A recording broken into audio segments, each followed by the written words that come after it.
Hola amigos, bienvenidos a Ruta Pyme, el programa para los emprendedores del Perú de la Cámara de Comercio de Lima. Mi nombre es Andrés Calvo y seré su conductor el día de hoy, en el cual cumplimos un año de ser la mejor ventana para los emprendedores del Perú, un año de compartir conocimiento con muchos expositores, con muchos consultores, de compartir la oferta de muchas empresas, de muchos emprendimientos a través de las vitrinas.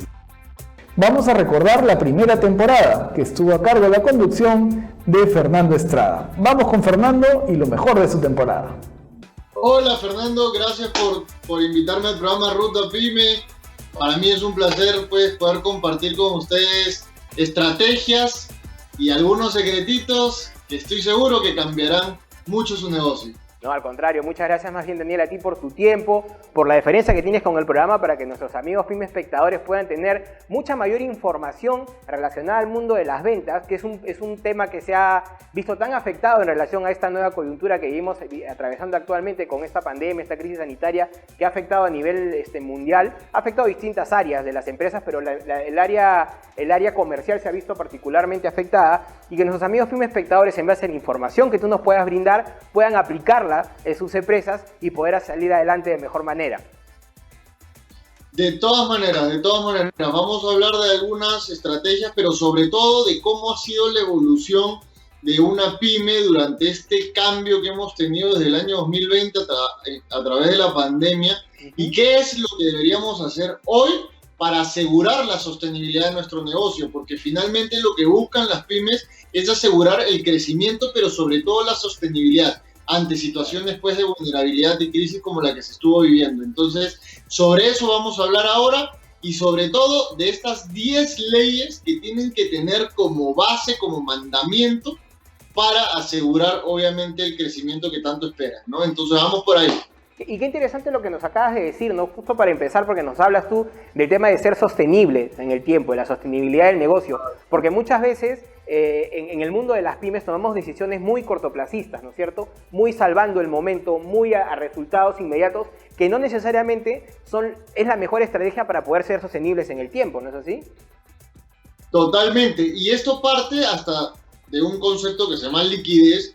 Lógicamente, o sea, si somos una gran compañía con un respaldo económico muy grande y tenemos esa espalda, podemos aguantar un poco este golpe económico, pero normalmente, y el gran problema que pasó con las pymes, es que al no tener esta espalda económica, este respaldo financiero tan fuerte, que eso es uno de los factores importantes, y al no tener una cartera de negocios mucho más grande, se vieron complicados en esta gestión. Entonces vamos a hablar de eso y vamos a hablar de cómo crear esta espalda, más que financiera, una espalda comercial. Y ese es uno de los mayores secretos para crear sostenibilidad en una pyme. Entonces, hoy quiero compartir un poquito con ustedes de eso.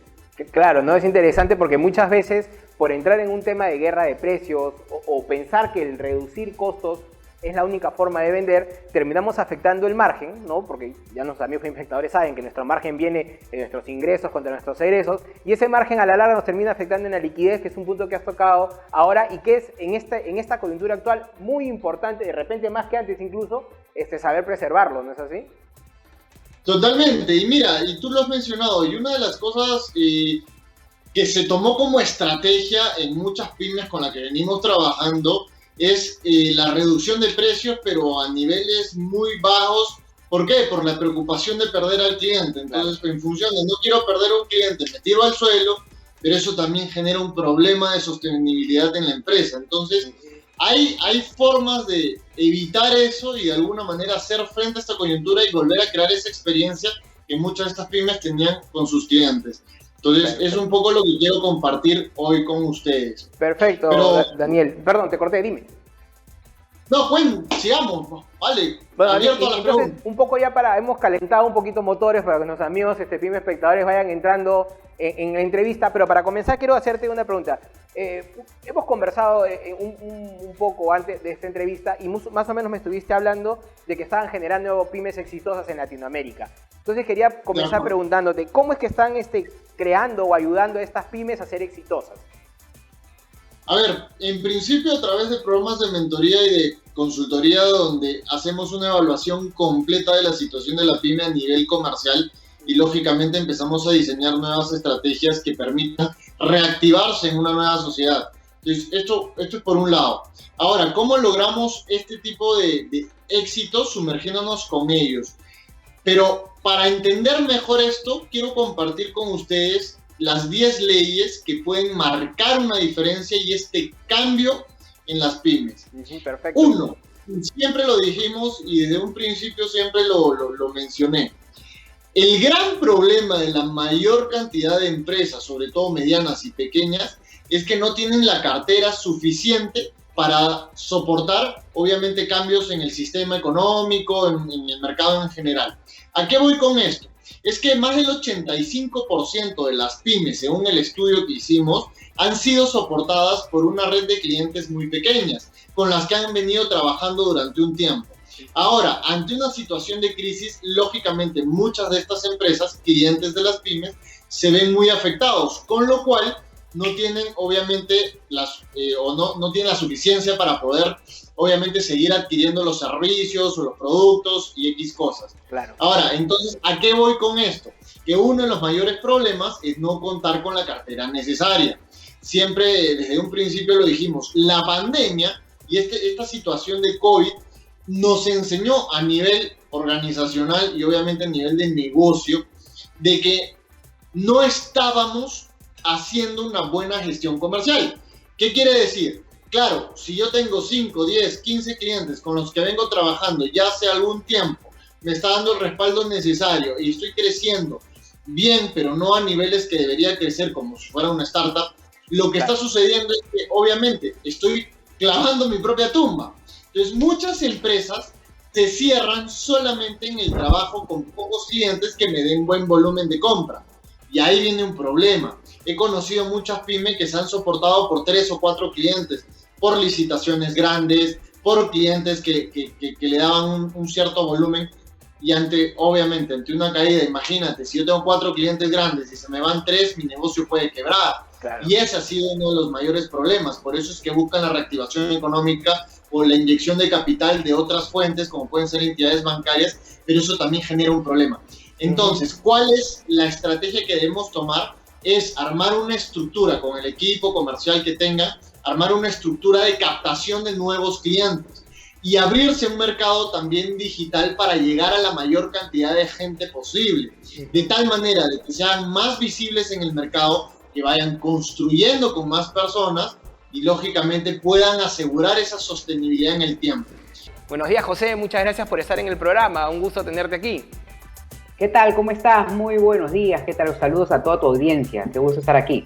No, al contrario, José, muchas gracias por tu deferencia y por estar en el programa para tocar un tema tan importante en base a esta coyuntura, ¿no? Que es el tema del rubro de restaurantes que al inicio de esta pandemia se vio tan afectado, ¿no? Que luego ha tenido algunas aperturas, pero que ahora con esta segunda ola nuevamente está teniendo algunas restricciones en temas de aforo y que estoy seguro que nuestros amigos pyme espectadores que se dedican a este rubro van a estar muy atentos y se van a llevar información muy valiosa sobre este tema.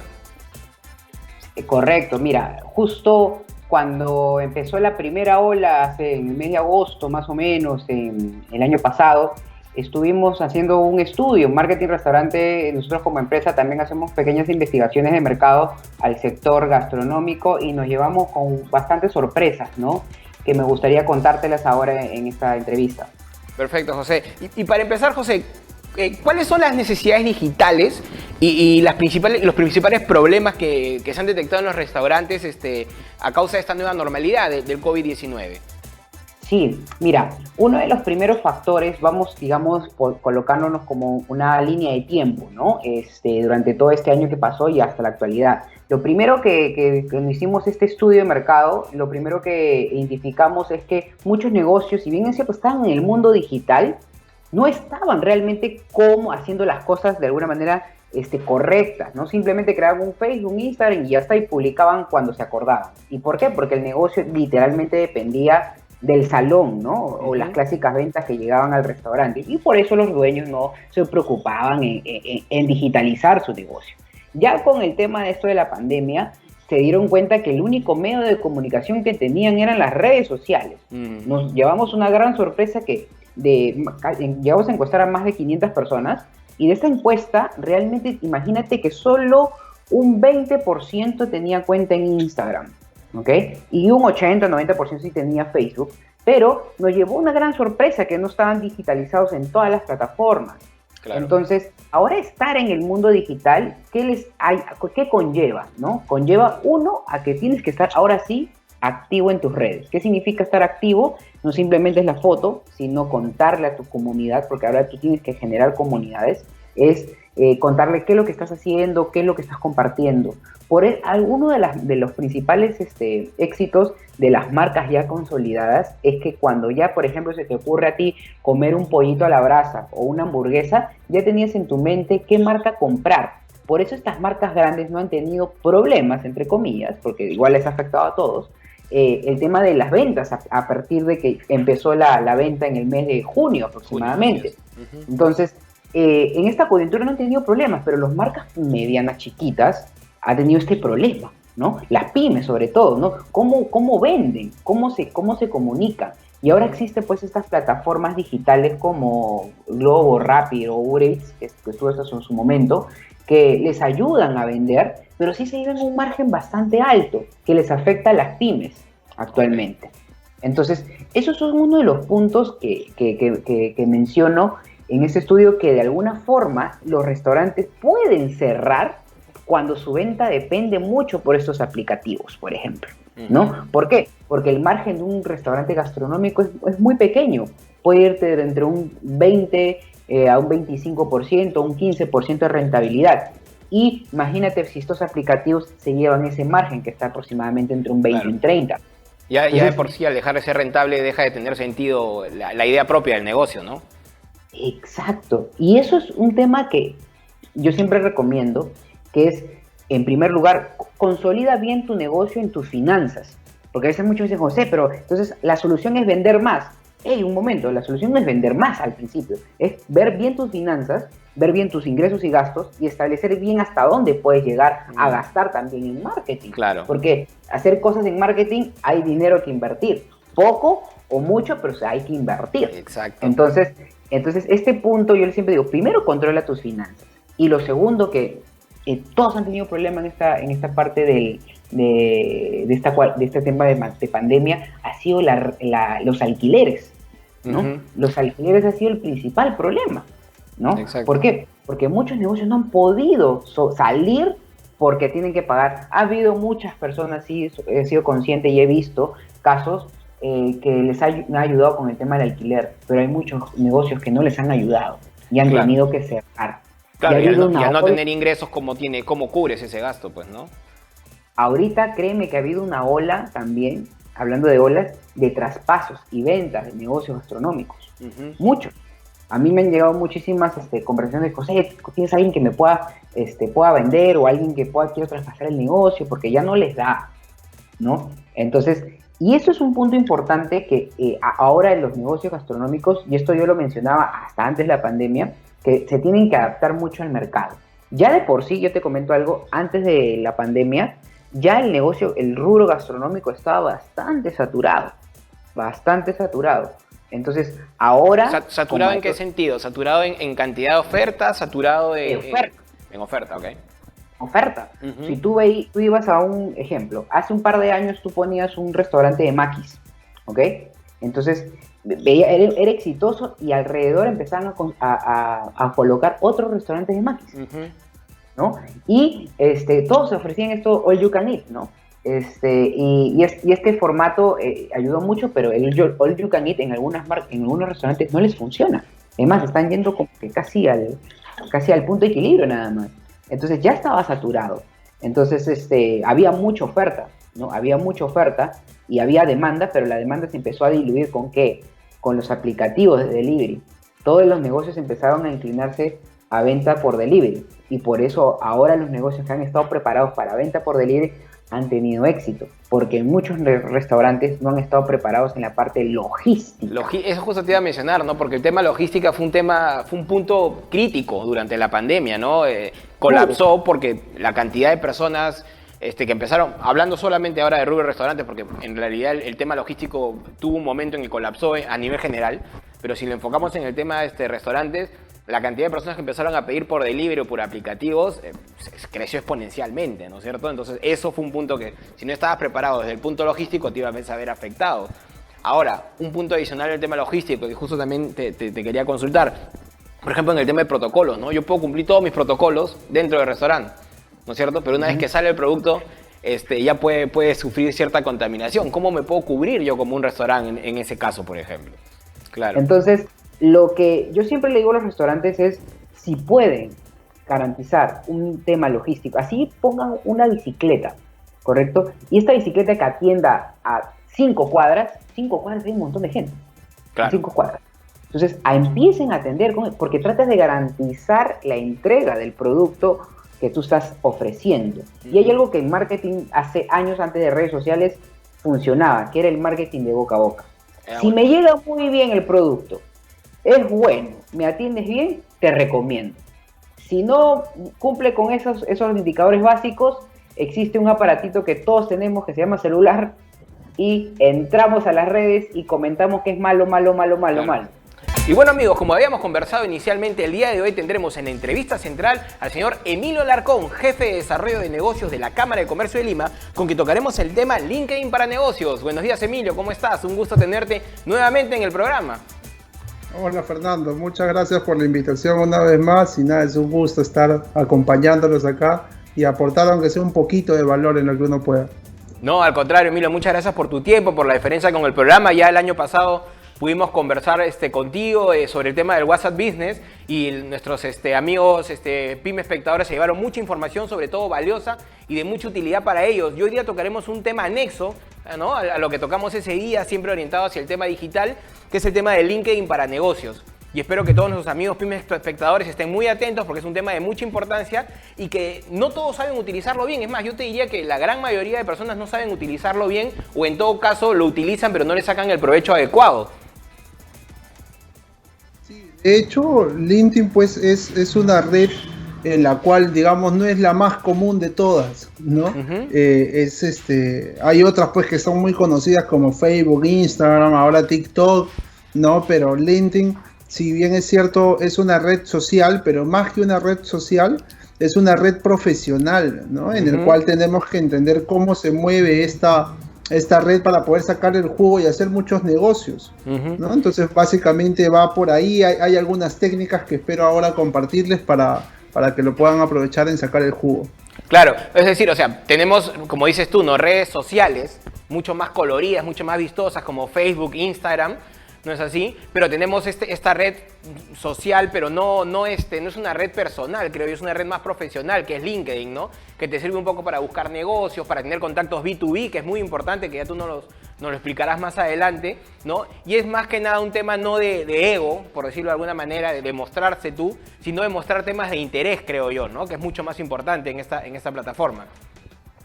Sí, justo has tocado un punto bien importante, Fernando, porque más que un tema de ego, creo que es que las personas comiencen a potenciar su marca personal, ¿no? Y como comienzan a potenciar justo su marca personal, ya teniendo un buen perfil y afinando un montón de cosas, se pueden lograr a posicionar hasta como referentes de opinión de lo que hacen, ¿no? De lo que cada uno es especialista.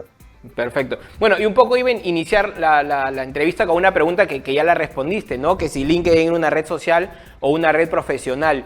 Y tú ya un poco nos has hablado sobre eso, pero para hacer una diferencia, ¿podrías ahondar un poquito más allá? ¿Cuál es la diferencia entre tener, por ejemplo, una red social como Facebook o una red como LinkedIn, que es una red más profesional? Para que le quede claro a los amigos pyme espectadores. Por supuesto. De hecho, LinkedIn nace al inicio, ya te cuento, Fernando, como un tema de reclutamiento, pero va avanzando el tiempo, los años, tienen un montón de data y se dan cuenta que hay muchas líneas de negocio. Pero como nace un tema de reclutamiento, LinkedIn, como que tú siempre a una entrevista vas pues con terno, con corbatita, no va formalito. Y lo bueno y lo rico de esta red es que la gente deja sus datos y son datos fidedignos, Claro. ¿no? Versus una red social que muchas veces hay miles de cuentas falsas, dejan datos a medias, ¿no? Ni siquiera ponen foto de perfil. Entonces, acá sí se reconoce al profesional como con su marca personal.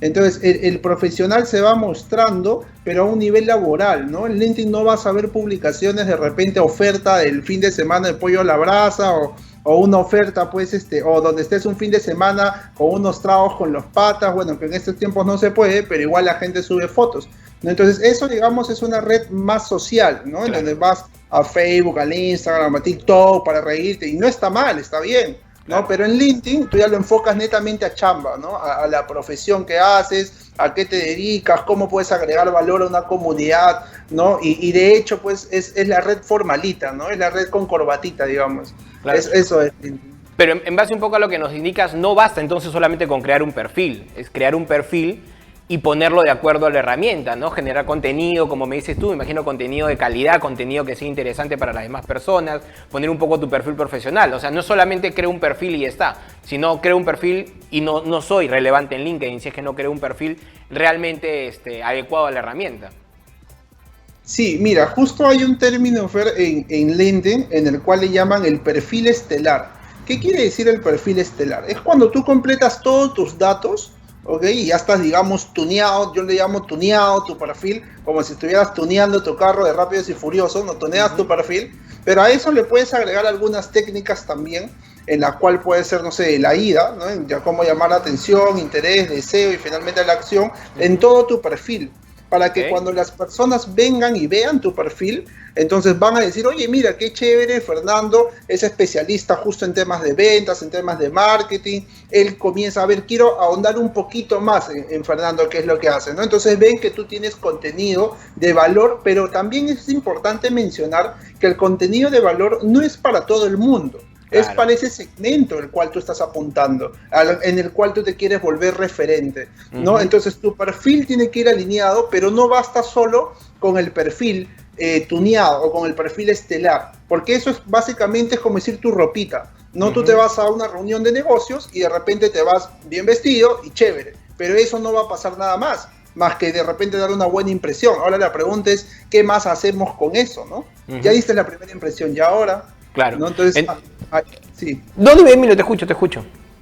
Ya decía, entonces, y ahí va de repente el siguiente paso en LinkedIn, el hecho de que cuando tú ya comienzas a generar atracción con un perfil atractivo, ¿no? Entonces puedes comenzar a generar contenido para que todas las personas comiencen a interactuar y se vuelvan parte de tu comunidad, ¿no? O no necesariamente de tu comunidad, parte de una comunidad, ¿no? Okay. Llamémosle ahora, digamos, de marketing y ventas, ¿no? Entonces la gente comienza a decir, oye, sí, que yo quiero aprender un poco más de esto, me parece valioso, y hay tipos de contenidos acá en LinkedIn, ¿no? Hay en verdad diversos tipos, porque a veces se piensa también que subir los videos genera mucha más interacción, y la verdad es que sí, pero en LinkedIn, a excepción de las otras redes, te cuento, Fer, que cuando tú subes contenido solo de texto, genera también mucho engagement, ¿no? Muchas interacciones.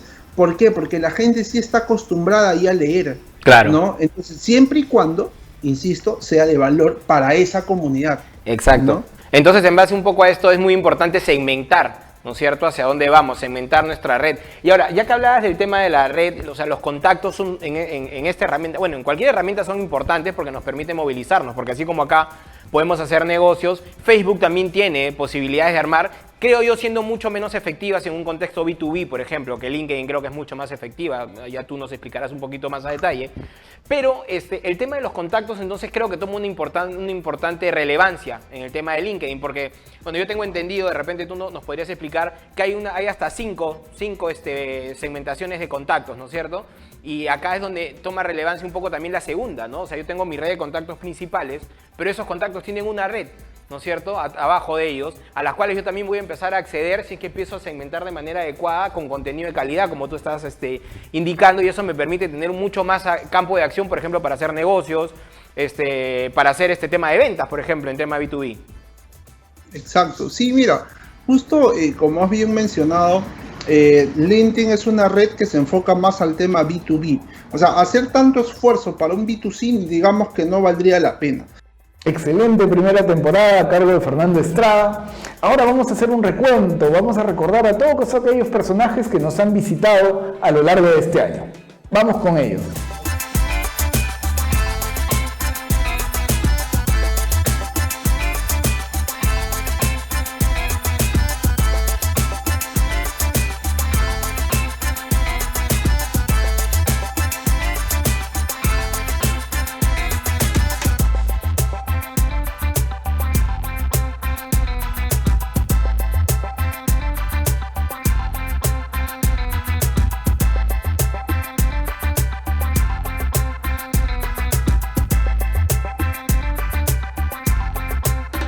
Muchas gracias a todos esos participantes, a todas las personas que nos han visitado, a todos esos consultores, a todos esos expertos que han volcado su conocimiento al servicio de nuestra audiencia. Y ahora toca la segunda temporada, que he tenido el gusto de ser su conductor. Y cómo no recordar nuevamente a esos consultores, a esos expertos que han brindado consejos para todas las pymes del Perú. Vamos a recordarlos. Amigos, ya estamos con la entrevista principal. Como les decía, vamos a hablar con José Ruiz Díaz de Estrategias de Marketing para las Pymes. Él es un profesor del área de posgrado de Pacífico Business School y de la Universidad San Ignacio de Loyola. Adelante, José, bienvenido a Ruta Pyme. Gracias, Andrés, gracias por la invitación, gracias por la oportunidad de conversar y bueno, de dar algunas sugerencias, algunas estrategias, algunos tips también para los emprendedores, ¿no? Entiendo que el público objetivo son dueños de empresas, emprendedores, dueños de pymes, ¿no? Y un poco la idea es ahí donde está la gran masa o la gran cantidad de empresas que tiene nuestro país, considerando que son 2.700.000 empresas y la mayoría, más del 95% son pymes. Creo que tenemos un público que podemos impactar positivamente con algunas estrategias y sugerencias desde el punto de vista del marketing, ¿no? Mira, lo primero, más que como un tip de estrategias como tal, es entender qué es lo que ha pasado, ¿no? ¿Qué es lo que ha pasado a raíz de este tema de la pandemia, ¿no? De esta forma o de estos cambios que muchos incluso auguran o piensan de que vamos a regresar luego de que estemos todos vacunados a la época pre-pandemia, y particularmente como está pasando en otras partes del mundo, yo estoy casi seguro de que eso no va a pasar, sino que más bien han llegado unas nuevas conductas desde el punto de vista de los clientes, y estas han llegado para quedarse, ¿no? Probablemente, y esto ya con un análisis de escenario un poco más profundo podemos llegar a esas conclusiones, pero probablemente no va a ser exactamente igual, como ya lo dije hace un ratito, pero tampoco va a ser exactamente como estamos ahorita, con todas las restricciones. Entonces va a haber como un punto intermedio, ¿no? Y uno de los principales cambios, por ejemplo, y seguro, Andrés, también tú como en tu labor de consultor, y yo lo veo mucho con mis clientes, y también como cliente, yo como consumidor de muchas empresas y de muchos servicios nuevos, uno de los cambios principales es que los consumidores se han vuelto mucho más exigentes de la inmediatez, ¿no? Eso es algo que, por ejemplo, antes uno hacía un pedido, ¿no? A través de las redes o a través en general, de un delivery, y tenía un espacio más o menos grande para soportar, digamos, el tiempo que, no solo en la entrega, sino también en la atención. O sea, entendía que el proceso podía ser un poquito más lento, y si tú querías hacer algo rápido, te ibas a la tienda, ¿no? Claro. Te ibas al punto de venta físico. Pero ahora ya, como el punto de venta físico tiene restricciones de horarios y demás, y de acceso y demás, entonces el tema de la atención inmediata es una demanda que se ha instalado en los nuevos consumidores, ¿no? o en estas nuevas conductas del consumidor, ¿no? Lo segundo que también he notado es el tema de la variedad, ¿no? Antes, por ejemplo, y tú también ahí seguro te pasa lo mismo con algunos clientes. Tú, por ejemplo, de toda la parte, toda la información en la parte digital, o en el acceso, en la conexión digital, era muy restringida, era muy pequeña, ¿no? Entonces tú tenías tu fanpage y tenías alguna información limitada a través de las redes sociales, y si quería alguien acceder a más información, pues lo invitabas a que vaya al fanpage, o en todo caso a que vaya a las tiendas físicas, ¿no? Hoy esto de aquí ya no funciona así, ¿no? Los consumidores exigen que, por ejemplo, no sé si te pasa, te contactas con un restaurante, por ejemplo, y quieres que te pase rápidamente su carta, ¿no? Sí, Antes por esto supuesto. era probable, ¿no? De hecho, cuando...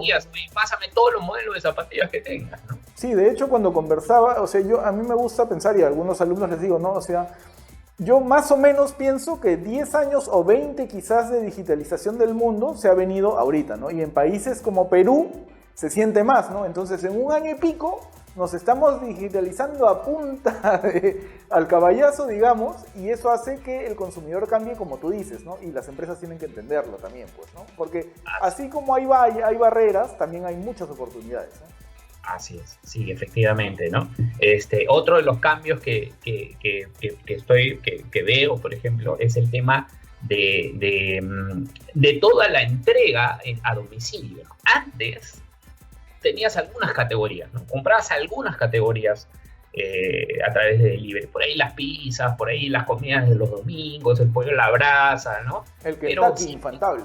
El Kentucky, ¿no? Por ahí. Bien. Pero ahora, fíjate que nos hemos vuelto mucho más aprensivos y mucho más receptivos de comprar a través de delivery, a través de las redes sociales, de la página web, del WhatsApp, en general de los canales virtuales, ¿no? Por ejemplo, te pongo un caso. Hace poco cambié estos lentes, ¿no? Justo hablaba también con un medio y le contaba este caso que lo han reproducido ahí correctamente. Y esta debería ser una de las categorías, los anteojos debería ser una de las categorías, pues, donde es casi improbable. Claro, la más dura de que sea por ese canal, claro. Claro, o sea, a poca gente se lo hizo ocurrido, pero hoy se está vendiendo mucho a través de ese canal, porque han digitalizado muy bien. Algunas empresas las que lo han hecho están aprovechando este tiempo y lo han, incluso, hoy tú podrías decir, yo recuerdo que decía, pero ¿cómo hago para probarme los lentes, no? Porque uno se tiene que probar varios lentes. Y con una aplicación simple te tomas una foto y en esta aplicación giras un poco el rostro y a través de algunas herramientas vas poniendo los modelos de lentes y te vas acercando mucho a cómo queda al final tú y cuál eliges. Entonces, luego, no sé, la categoría de los vinos, por ejemplo, que es algo que yo también compraba y yo decía, nunca en mi vida voy a comprar un vino de manera digital. Hoy casi ya no voy al supermercado a comprar vino, ¿no? Por ahí es una de esas, una vez a las 500. Entonces, en general nos hemos vuelto más aprensivos. Y eso, como tú bien lo anotas, ha generado una serie de oportunidades. O sea, lo que ha hecho es que, lo que yo he visto es que, así como en los 70, cuando comenzó la erupción, en general la digitalización, los paradigmas se han venido abajo, ¿no? Estos paradigmas de la empresa corporativa, la oficina grandota y demás, se han venido abajo. A la gente ya no le está interesando mucho eso, sino más bien la accesibilidad, la rapidez, la cercanía, esa panacea, digamos, desde el punto de vista del marketing. Ahí es incluso donde una pyme tiene una gran ventaja competitiva, porque las grandes empresas también son grandes paquidermos, pues, ¿no? Y a ellos, a pesar de tener toda la espalda financiera, tener excelentes profesionales en sus filas, el adecuarse a estos tiempos también les cuesta, diría, mucho más que a una pyme que es más chiquita, más dúctil, más maleable, más fácil de moverse con la tendencia, ¿no? Pero también con sus propias barreras, ¿no? En temas de conocimiento, de acceso a tecnología y demás, ¿no? Son pros y contras y creo que lo más inteligente es ver cuáles son tus fortalezas y cuáles son tus debilidades. Y las debilidades, apalancarte. Por ejemplo, tú has tocado este tema de las empresas grandes que se demoran mucho y se vuelven como elefantes grandes en movilizarse, pero te pongo un caso, mira lo que le ha pasado a Yape. Es un caso interesantísimo, ¿no? Sí, claro. Porque dentro de una estructura hipercorporativa, ¿no? Además, imagínate el banco más tradicional del país, con un directorio, pues, que digamos, se mueve muy lento, ¿no? Cómo ellos pudieron, a través de una mirada inteligente, ¿no? Cómo pudieron retrotraerse y decir, oye, esto de acá, así como estamos, no vamos a poder atender. Claro. No funciona. Entonces, ¿qué tenemos que hacer? Hay que salir, hay que sacar, hay que crear un nuevo sistema, ¿no? Incluso con nuevas oficinas, apartado de la estructura, de esta gran estructura de este banco, y imitar la agilidad y la velocidad y las oportunidades que puede tener una pyme. Y entonces se comenzaron a manejar como una pyme, en el buen sentido, con con la rapidez, con la inmediatez, con la cercanía que puede tener una pyme a sus clientes, y mira los resultados, ¿no? Los Sí, resultados por cada supuesto. vez yo veo son espectaculares. Entonces, no solamente las empresas pequeñas o las pymes en general pueden aprovechar, sino también las empresas grandes, si es que No, definitivamente, si saben. rompen el paradigma, si como le gusta decir a un antiguo profesor mío, Fernando Pérez, darle una vuelta a la tuerca, ¿no? Para salir de su zona de confort, ¿no? Porque lo que ha Así hecho es. Yape es salir de su zona de confort, ¿no? Así es. Esos son ejemplos que uno puede. Y con una puede super anotar. ventaja además, porque ellos tienen todo el tema de conocimiento, de acceso a tecnología, todo disponible, ¿no? Entonces, adecuarse, volverse una pyme con el respaldo, ¿no? Con la estructura de la gran empresa es pues súper potente, ¿no? Tenemos a Fernando Pérez, él es docente de la Universidad de Piura y del PAD, la Escuela de Negocios, y vamos a hablar de la administración de operaciones como generador de valor de las pymes. Hola Fernando, bienvenido a Ruta Pyme. Hola Andrés, ¿qué tal? ¿Cómo estás? Buenos días. Un gusto también estar aquí acompañándote y acompañando a las personas que nos están acompañando desde sus casas mirando esta entrevista. Nada, gracias Fernando, va a ser un lujo tenerte en el programa y de hecho nos vas a compartir una súper información para las pymes.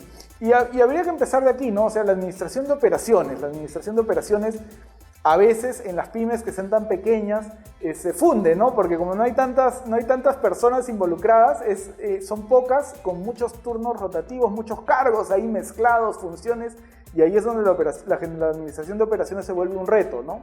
Entonces, la idea es que nos cuentes cómo en tu visión, cómo generar valor a través de la administración de operaciones. Mira, Andrés, creo que esta coyuntura ha hecho evidente que las organizaciones tienen que tener muy claro qué es lo que demandan sus clientes.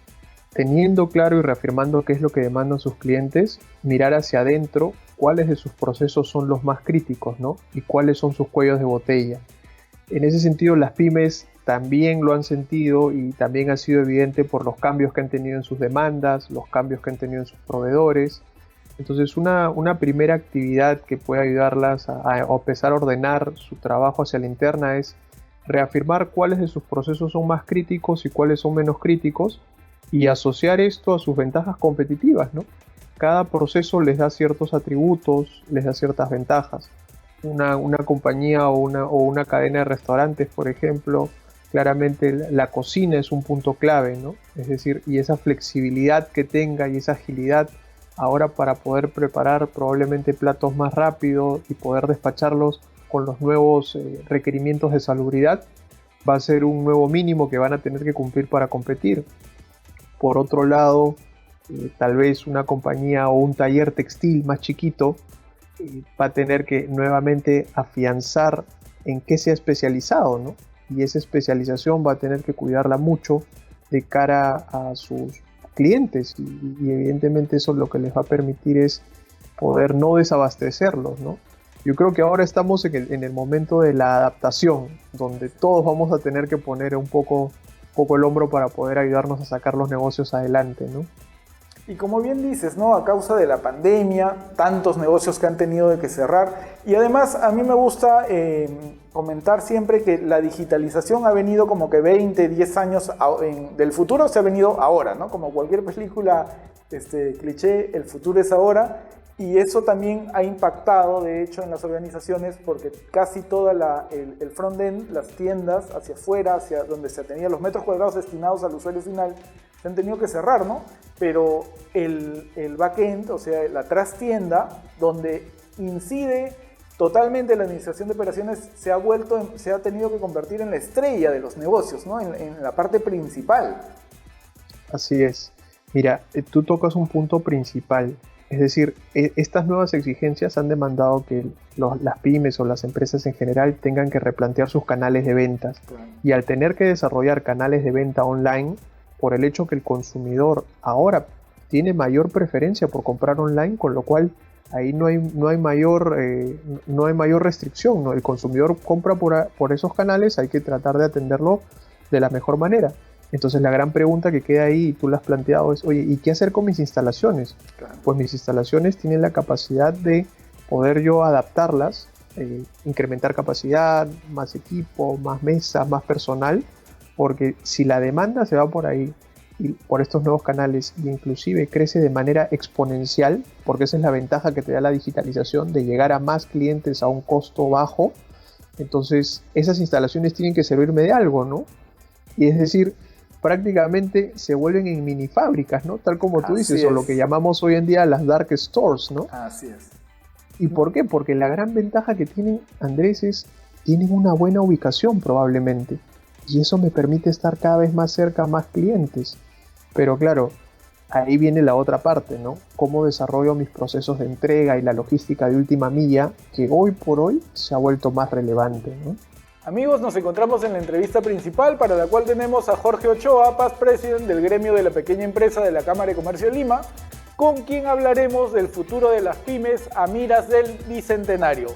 Bienvenido, Jorge, a Ruta Pyme. Hola Andrés, muchas gracias por la invitación y a todos los amigos de Ruta Pyme de la Cámara de Comercio de Lima. Un gusto placer, como siempre, y encantadísimo. Un placer tenerlo aquí, y la idea es contarle a todos los pyme espectadores qué les espera en este Bicentenario a las pymes. Bueno, hay muchos retos. A nosotros como empresarios nos reta muchísimo este año del Bicentenario, y quiero empezar dando algunos comentarios para hablar de ciertos temas que creo que son muy importantes. Por ejemplo, el primer tema es el tema del emprendedurismo. Nosotros somos un país de emprendedores. Como muestra de ello es que el año 2020, respecto del 2019, recordemos que el año 2020 ha sido un año pandémico, donde el SARS-CoV-19 pues ha sido un limitante para la gestión de las empresas, pero a pesar de ello se crearon aproximadamente unas 43,000 empresas más que el año 2019. Esto se debe fundamentalmente a que los empresarios nos estamos permanentemente reinventando, nos estamos permanentemente viendo el nuevo futuro, ¿no? Mucha gente se quedó sin trabajo, y aproximadamente de esas empresas que se han creado, el 74% corresponden a personas naturales que están apostando por hacer su propia empresa, mientras que el 12% aproximadamente corresponde a sociedades anónimas. Entonces, la primera conclusión de esta conversación es que el Perú va a seguir siendo y sigue siendo emprendedor por esencia. Perú, y los empresarios vamos a seguir, ¿no?, moviendo la rueda. Sí, así es. Perfecto. Hay datos súper importantes, ¿no? Sobre todo esto de que muchas personas se han volcado al emprendedurismo a raíz de la COVID, ¿no? O sea, la COVID nos ha apretado, ha cambiado el mundo, pero los peruanos seguimos adelante. Sin duda, sin duda. Pero, digamos, esa no es la palabra clave del día de hoy. Porque la palabra clave del día de hoy se relaciona con que debemos ser empresas competitivas y productivas. Y no solamente competitivas y productivas, sino debemos ser pymes o mipymes de clase mundial con proyección internacional. Entonces, en ese orden de ideas y en ese contexto tenemos algunos retos que debemos superar y debemos mejorar. Por ejemplo, el tema tributario. El tema tributario es muy importante para nosotros, sobre todo en este año que va a venir, que va a ser un año en las finales de la pandemia o post pandemia. Hay muchas empresas que realmente han tenido muchos problemas de cumplimiento tributario. Y la SUNAT va a seguir haciendo su trabajo, pero tiene que entender que muchas empresas están al borde del colapso por falta de ventas. Eso es muy importante. Al respecto, desde el punto de vista tributario, debemos mejorar. Por ejemplo, les doy como muestra un botón, ¿cuántos regímenes tributarios existen, ¿no? El régimen general, el régimen especial, el régimen MIPE tributario, el régimen único simplificado. En un país tan variopinto como el Perú, no deberían existir 4 regímenes tributarios que lo único que hacen es confundir a la gente y generar mayor informalidad. Así es. Eso creo que es un punto de inicio para hablar sobre el tema tributario. El segundo tema que creo que es muy importante es el tema de una verdadera reforma laboral. En tiempos anteriores a la pandemia, aproximadamente 3 de cada 4 peruanos vivían o viven en la informalidad. Probablemente esta cifra ya creció. Entonces la informalidad laboral probablemente está creciendo y de repente en este momento está 8 de cada 10 peruanos. Entonces, ¿pero por qué hay una informalidad tan grande? Porque las leyes son demasiado rígidas. Entonces la propuesta para este año bicentenario debería ser mejorar el régimen de la micro y pequeña empresa. que todas las empresas que entren a ser empresas, microempresas o estas empresas que recién se han formado deberían entrar automáticamente al régimen de la microempresa. Y por otro lado, desde el punto de vista laboral, creo que es muy importante y es propuesta de la Cámara, deberíamos formalizar a todos aquellas personas que entregan recibos por honorarios. Ahí tenemos ya un bolsón de como de un millón de personas que podrían entrar a la formalidad y mover formalmente la rueda de la economía peruana. Ese es un segundo tip y es un segundo tema que creo que es muy importante. No podemos olvidar y dejar de agradecer a esos expertos internacionales que nos han visitado en esta segunda temporada. Vamos a recordar algunos de ellos. El gusto es mío, Fernando, de estar nuevamente con vos. Así que cumpliste tu promesa. Vos me la dejaste picando el programa pasado, que estuvimos hace creo que 4 semanas, para hablar de empresas familiares. Así que sumamente contento de estar con vos y en el espacio de ustedes. No, al contrario, Martín, muchas gracias a ti por darte un tiempo, por tener la deferencia con el programa de participar y un poco que nuestros amigos pyme espectadores conozcan sobre este tema que es tan importante y si ya son parte de una empresa familiar puedan manejarla de una mejor manera. En el programa pasado que conversamos, definitivamente era un tema que teníamos que tocar con mayor amplitud y de verdad agradecerte que hayas tenido la deferencia de estar en el programa. Sí, muy contento, así que muy atento a poder responder tus preguntas. Perfecto, Martín. Martín, mira, para comenzar quisiera ir a lo básico, ¿no? ¿Qué es una empresa familiar en sí? ¿Qué características tiene? ¿Y qué es lo que debe de cumplir una empresa para ser empresa familiar? Porque no solamente se trata de que yo, o que por ser parte de una familia, pongo una empresa y ya es una empresa familiar per se. Hay ciertas características que tiene que cumplir, ¿no es así? Sí, las características principales es cuando la propiedad está en más de 2 personas que son familiares. Y muchas veces también nos pasa que es cuando a futuro ya se sabe que va a haber accionistas que son familiares. Es decir, si la empresa es de un fundador y toda la empresa está a nombre de él y el fundador tiene 80 años, pero ya hay 5 hijos o 2 hijos trabajando e incluso puede haber sobrinos o nietos y demás, más allá que la propiedad todavía tal vez, sería una locura, pero que esté en uno solo, igual eso implica que ya empieza a tener una problemática distinta al que tienen otras empresas, que tiene que ver con lo familiar. Entonces, de vuelta, cuando la propiedad actual o futura va a estar como componente de varias personas que son familiares, eso podría ser una buena definición de lo que tiene que ver con una empresa familiar. Perfecto. Y ahí tocas un tema que para mí es crucial en el tema de empresas familiares, ¿no? ¿Cómo involucrar a la familia en el negocio de la empresa familiar? Porque yo conozco muchas personas que han iniciado un negocio familiar y el negocio no ha seguido caminando porque la familia no se involucró en el negocio. No necesariamente porque al negocio no le fue bien, ¿no? Un poco para dar estadística, solamente el 30% de las empresas familiares en Perú pasan a una siguiente generación. O sea, ¿qué es lo que pasa ahí? ¿Por qué se rompe ese lazo? Sí. ¿No? Hay varias cosas. Lo que vos acabas de decir es totalmente cierto y las estadísticas que hay en Perú son muy similares a todo el resto, por lo menos de América Latina. Uh-huh. Pero también uno tiene que compararlo con la mortandad de todas las empresas. Okay. Que las empresas que no son familiares también tienen una mortandad alta. De hecho, las empresas más antiguas o cualquier empresa con el tiempo se familiariza. Imagínate, bueno, vos sos mucho más joven que yo, pero imagínate que vos y yo decimos, vamos a hacer un programa ahora de pymes, pero para toda América Latina, y nos asociamos y hacemos una empresa. Es muy posible que de acá a 15 o 20 años ya haya hijos míos o hijos tuyos que se estén ingresando. Por lo tanto, la empresa sí o sí se va a familiarizar. Claro. Porque si la empresa no se familiariza, una opción es que cierre, como la que vos decís, y otra opción es que se venda o que el manejo esté en un tercero que no es de la familia, que en muchos casos eso puede ser totalmente exitoso.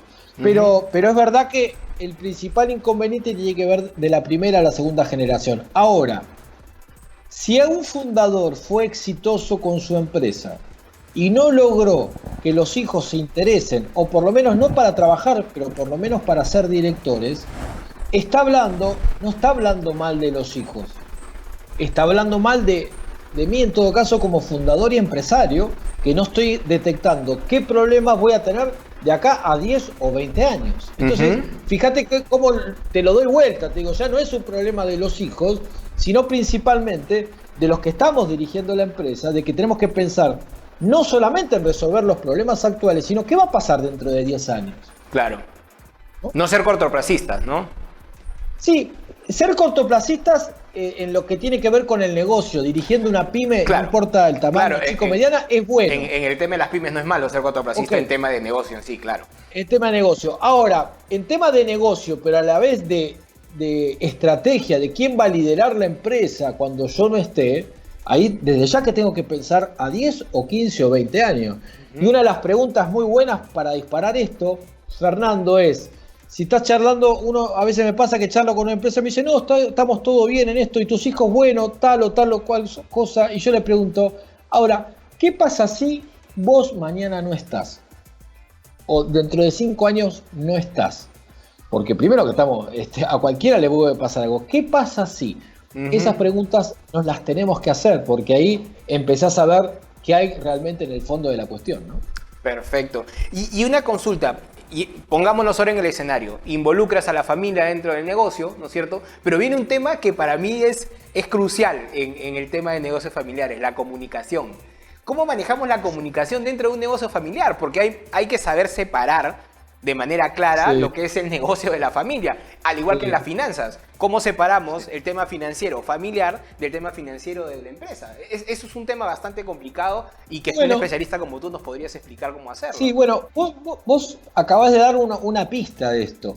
Cuando las empresas se crean, los primeros años, está muy mezclado, los primeros años pueden ser 10, 15 años, está muy mezclado las finanzas personales de las de la empresa, y cuando el fundador está solo, o la fundadora está solo, la verdad que no es un gran problema, pero todo lo que lo separe ayuda a que esté más ordenada la empresa, sus finanzas personales e incluso la sustentabilidad del negocio en el tiempo. Así que en el momento que las empresas empiezan a separar las aguas, es bueno para todos. Y en la familia, la verdad que pasa lo mismo. Si yo puedo empezar a separar algunas decisiones que son familiares y otras de las empresariales, nos ayuda a tener sobre todo más claridad. Ahora, la realidad es que cuando yo te digo como parte de una empresa familiar, cuando uno está ahí, siente que está en el medio de un caldo que está todo mezclado, donde vos tocas algo y se mueve otra cosa. La idea sería de contarle a la audiencia, contarle cómo es este tema de la comunicación interna, cuál es su importancia y cómo es el rol de los directivos, de los gerentes en estos temas comunicacionales, ¿no? Bien, muy bien. La comunicación interna es todo intercambio de mensajes que hay en una organización. La comunicación interna siempre existe porque las organizaciones están formadas por personas que interactúan y espontáneamente surge una comunicación entre ellos y un intercambio de información entre ellos. Después podemos hablar de los niveles de comunicación interna. La propuesta y lo que estudiamos, parte de lo que estudiamos en la maestría, es que, y lo que les proponemos también a las empresas, a los empresarios, es organizar la comunicación interna. Organizarla de manera que, de manera de poder poner en agenda determinadas conversaciones y de manera de ordenar ese flujo de información y de comunicación que hay en la organización. En toda organización, en todo sistema, hay un intercambio de mensajes. Toda gestión en una empresa o en una organización o a nivel político está impregnada de comunicación. En primer lugar, porque todo liderazgo implica una muy buena comunicación, hay gente que lo tiene de manera innata y otros lo tenemos que trabajar y tenemos que ser más conscientes de la importancia y del impacto de la comunicación. La comunicación, las decisiones de comunicación están en 4 niveles de toma de decisiones, para que veas que todo lo que sucede en una empresa está impregnado de comunicación. En primer lugar, hay una decisión política de la empresa, de la organización, que es definirse quién soy, cómo me quiero posicionar, cómo quiero que otros me vean. Y esa definición política de quién soy, qué posición quiero tener en el mercado, es una definición de comunicación. Ese es el nivel político de la comunicación. Y esa decisión la toma el primer nivel de toma de decisiones. Hay un segundo nivel que acompaña esta decisión política, que es la decisión estratégica. ¿Cómo hago para que me vean de esa manera? ¿Qué tengo que decir, qué tengo que hacer para posicionarme en ese lugar del mercado que yo me quiero posicionar? Ese es el nivel estratégico de la comunicación. Después hay un nivel organizacional, de toma de decisiones organizacionales, que es cómo organizo la comunicación en la empresa para que yo para que yo pueda desarrollar esa estrategia y conseguir ese posicionamiento, para que yo logre hacer ese camino que me he trazado tengo que definir en la organización, bueno, una página web, una intranet, redes sociales, correos electrónicos, reuniones de trabajo, grupos de WhatsApp, etcétera, etcétera. Eso es la organización de la comunicación en la gestión de comunicación. Y después hay un cuarto nivel, que es lo que generalmente identificamos como comunicación, que es el nivel funcional. Es que qué funciones le doy a cada una de esas partes de la organización.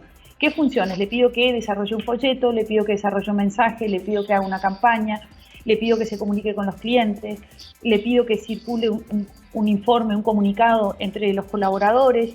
Ese es el cuarto aspecto de la toma de decisiones de comunicación, que es el nivel funcional.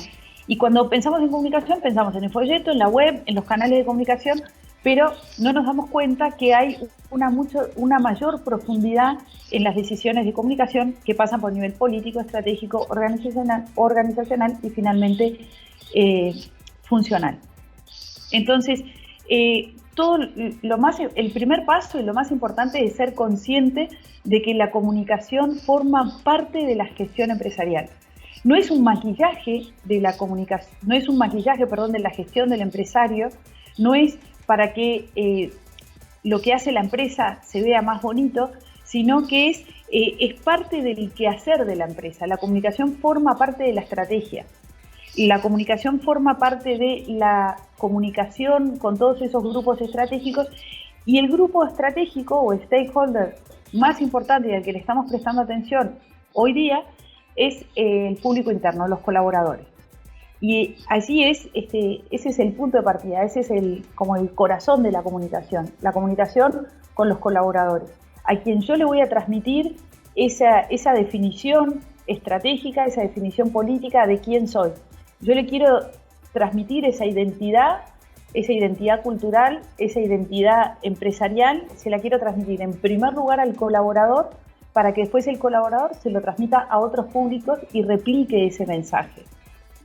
Después de hacer este viaje del recuerdo por este año de entrevistas, este año de conocer a múltiples emprendedores, de compartir conocimiento con todos los expertos que nos han visitado, es el momento de presentar la nueva sección, la que desde ahora será un obligado para nuestro programa, y es el Ruteo Pyme.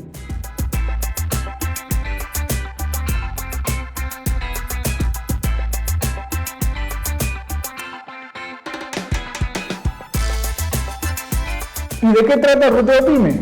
Es la nueva sección donde Ruta Pyme los visitará. Irán a sus tiendas, a sus negocios, a sus oficinas, a sus fábricas, para mostrarle a nuestra audiencia cómo trabajan, las buenas prácticas que realizan y cómo generan valor en su afán de satisfacer las necesidades de los consumidores. Amigos, ha sido un placer estar un año con ustedes. Llegamos al final del programa. Un placer como siempre. Nos vemos todos los sábados a las 11 de la mañana vía Facebook Live de la Cámara de Comercio de Lima, LinkedIn, y a las 2 de la tarde por UCI TV 18.1 de señal abierta, Claro TV y Ves Cable. Chao amigos, nos vemos en este segundo año.